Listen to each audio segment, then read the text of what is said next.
سورہ بقرہ آیت نمبر 7۔ ختم اللہ علی قلوبہم وعلی سمعہم وعلی ابصارہم غشاوہ ولہم عذاب عظیم۔ اللہ تعالیٰ نے ان کے دلوں پر اور ان کے کانوں پر مہر لگا دی ہے، اور ان کی آنکھوں پر پردہ ہے، اور ان کے لیے بڑا عذاب ہے۔ یہ سزا ان افراد کے لیے ہے جن کا ذکر سابق آیت میں ہوا، یعنی کہ کفار اور مشرکین۔ اللہ تعالیٰ نے کے بارے میں کہا کہ اللہ تعالیٰ نے ان کے دلوں پر اور ان کے کانوں پر مہر لگا دی ہے، اور ان کے آنکھوں پر پردہ ہے۔ یہ کیوں؟ یہ ان کے عدم ایمان کی وجہ سے یہ وعید بیان کی گئی ہے کہ کفر و معصیت کے مسلسل ارتکاب کی وجہ سے ان کے دلوں سے قبول حق کی استعداد ختم ہو چکی ہے، اور ان کے کان حق کی بات سننے کے لیے آمادہ نہیں، تیار نہیں، اور ان کی نگاہیں کائنات میں پھیلی ہوئی رب کی نشانیاں دیکھنے سے محروم ہے۔ تو اب کس طرح ایمان لا سکتے ہیں؟ ایمان تو انہی لوگوں کے حصے میں آیا ہے اور آتا ہے جو اللہ تعالیٰ کی دی ہوئی صلاحیتوں کا صحیح استعمال کرتے اور ان سے مغفرت حاصل کرتے ہیں۔ اس کے برعکس لوگ تو اس حدیث کا مصداق ہے، اس حدیث کا مصداق ہے جس میں تو یہ بیان کیا گیا کہ مومن جب گناہ کر بیٹھتا ہے تو اس کے دل میں سیاہ نقطہ پڑ جاتا ہے۔ اگر وہ توبہ کر کے گناہ سے باز آ جاتا ہے تو اس کا دل پہلے کی طرح صاف اور شفاف ہو جاتا ہے۔ اگر وہ توبہ کی بجائے گناہ پر گناہ کرتے رہتا ہے، معصیت اور معصیت کرتے رہتا ہے، غلطی پر غلطی کرتا جاتا ہے، تو وہ نقطہ سیاہ، یعنی کہ جو کالا نقطہ لگا دیا جاتا ہے، وہ گناہوں کی وجہ سے پھیل کر اس کے پورے دل پر چھا جاتا ہے۔ یہ گناہوں کی سزا ہوتی ہے۔ نبی صلی اللہ علیہ وسلم نے فرمایا یہ وہ زنگ ہے جسے اللہ تعالیٰ نے بیان فرمایا کَلَّا بَلْ رَانَ عَلَىٰ قُلُوبِهِم مَا كَانُوا يَكْسِبُونَ، یعنی ان کی کرتوتوں کی وجہ سے ان کے دلوں پر زنگ چڑھ گیا ہے، جو ان کی مسلسل بدعمالیوں کا منطقی نتیجہ ہے۔ یعنی کہ جب انسان مسلسل کوئی گناہ کرتا جاتا ہے، حق تو یہ ہے کہ جب کبھی انسان سے کوئی غلطی سرزد ہو تو وہ فوری توبہ و استغفار کا اہتمام کرے، لیکن وہ توبہ استغفار سے باز نہ آئے بلکہ وہ گناہ پر گناہ کرتے جائے، معصیت اور معصیت کرتا جائے، تو اللہ تعالیٰ اس کے دل پر سیاہ نقطہ لگانے کا فرشتوں کو حکم دیتا ہے، اور وہ سیاہ نقطہ دیکھتے دیکھتے سارے دل پر چھا جاتا ہے۔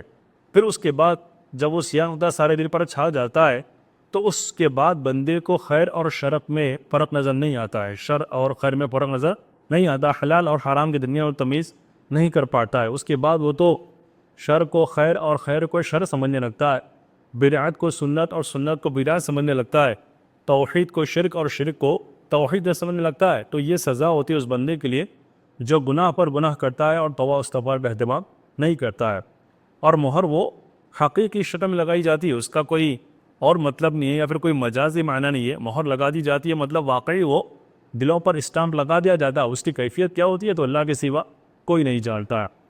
اب یہاں پر اب تک اللہ تعالیٰ دو فریق کا ذکر کیا، ایک تو اہل ایمان اور ان کی خوبیاں اور ان کا انجام کا، پھر اس کے بعد کفار اور ان کی بد اعمالیاں اور ان کے گناہ اور ان کی سزا۔ اب یہاں سے آیت نمبر 8 سے اللہ تبارک و تعالیٰ اور ایک تیسرے فریق اور گروہ کا تذکرہ کر رہا ہے۔ آیت نمبر 8 میں وَمِنَ النَّاسِ مَن يَقُولُ آمَنَّا بِاللَّهِ وَبِالْيَوْمِ الْآخِرِ وَمَا هُم بِمُؤْمِنِينَ۔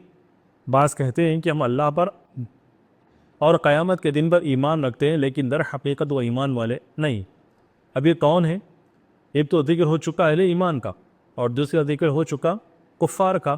اب یہاں یہ تیسرا گروہ جو بظاہر اپنے آپ کو مومن کہتا ہے لیکن دل اس کے منکر ہے، ایمان والے نہیں ہے، تو یہاں سے تیسرے گروہ یعنی منافقین کا تذکرہ شروع ہوتا ہے۔ منافقین کون ہیں؟ وہ جن کا ظاہر کچھ اور ہوتا ہے، باطن کچھ اور ہوتا ہے۔ ظاہر میں وہ اپنے آپ کو ایمان والے دکھاتے ہیں، پر دل میں ان کے ایمان سے بغض چھپا ہوا ہوتا ہے، اللہ اس کے رسول سے، صحابہ کرام سے بغض چھپا ہوا ہوتا ہے، نفرت چھپی ہوئی ہوتی ہے، دل سے وہ ان سب چیزوں سے نفرت کرتے ہیں۔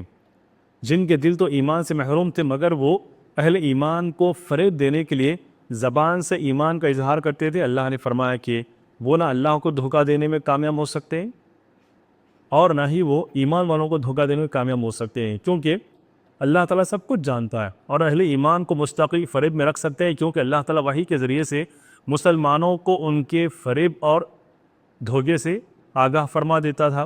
یہ اس فریب کا سارا نقصان خود انہی کو پہنچتا تھا کہ انہوں نے اپنی عاقبت برباد کر لی اور دنیا میں بھی رسوا ہوئے۔ تو یہ ان کا ظاہری گمان تھا کہ مطلب ہمیں کوئی کچھ نہیں کر سکتا، جبکہ اللہ تبارک و تعالیٰ وہی کا زمانہ تھا وہ، اگر وہ چھوٹی سی بھی غلطی کرتے یا پھر فریب دیتے اہل ایمان کو تو اللہ تعالیٰ اپنے نبی کو وحی کے ذریعے سے آگاہ اور متنبع کر دیا کرتا تھا۔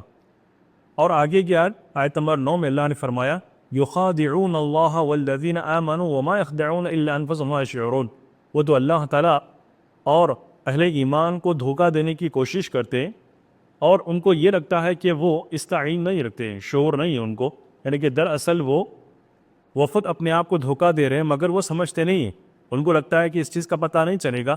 لیکن اللہ تبارک و تعالیٰ تو اپنے نبی کو اور اپنے ایمان والے صحابہ کرام کو نبی کے اللہ تعالیٰ وحی کے ذریعے آگاہ کر دیا کرتا، ان کے دھوکے اور ان کے فریب کاریوں کے بارے میں بتا دیا کرتا تھا۔ فی قلوبہم مرض فزادہم اللہ مرضا ولہم عذاب علیم بما کانوا یکذبون، یہ سورہ بقرہ کی آیت نمبر 10 ہے، جس میں اللہ تعالیٰ نے مزید ان کے دلوں کی بیماری کو اجاگر کیا۔ ان کے دلوں میں بیماری تھی اور اللہ تعالیٰ نے انہیں مزید بیماری میں اور اضافہ کر دیا، اور ان کے جھوٹ کی وجہ سے ان کے لیے دردناک عذاب ہے۔ بیماری سے مراد کیا ہے؟ بیماری سے مراد کفر اور نفاق کی بیماری ہے، یعنی کہ جتنا یہ لوگ جھوٹ بولتے جائیں گے اسی قدر اللہ تعالیٰ ان کے نفاق اور کفر کے مرض میں، وبا میں اور بھی اضافہ کرے گا، اور کبھی بھی وہ آپ کی اصلاح نہیں کر پائیں گے۔ اسی طرح جھوٹ بولنا منافقین کے علامات میں سے جس سے اجتناب بہت ضروری ہے۔ اسے اللہ کے رسول صلی اللہ علیہ وسلم نے حدیث میں منافقین کی 3 نشانیاں بیان فرمائی۔ ایک نشانی اللہ کے رسول نے کہا اذا حدث کذب، جب بات کرے تو بات میں جھوٹ کے سوا کوئی اور کلمات کا استعمال نہ کرے۔ تو بات میں مسلسل جھوٹ کا استعمال وہ در حقیقت ایمان والوں کی خوبی نہیں ہو سکتی، بلکہ وہ منافقین کی نشانی۔ اسی اللہ کے رسول صلی اللہ علیہ وسلم نے اور اسی حدیث میں فرمایا، جب آپ سے پوچھا گیا کہ کیا مومن جھوٹا ہو سکتا ہے تو اللہ کے رسول نے کہا کہ مومن جھوٹا نہیں ہو سکتا، ایمان والا جھوٹ نہیں بول سکتا، کیونکہ کذب کی یعنی جھوٹ کے معنی کیا ہے؟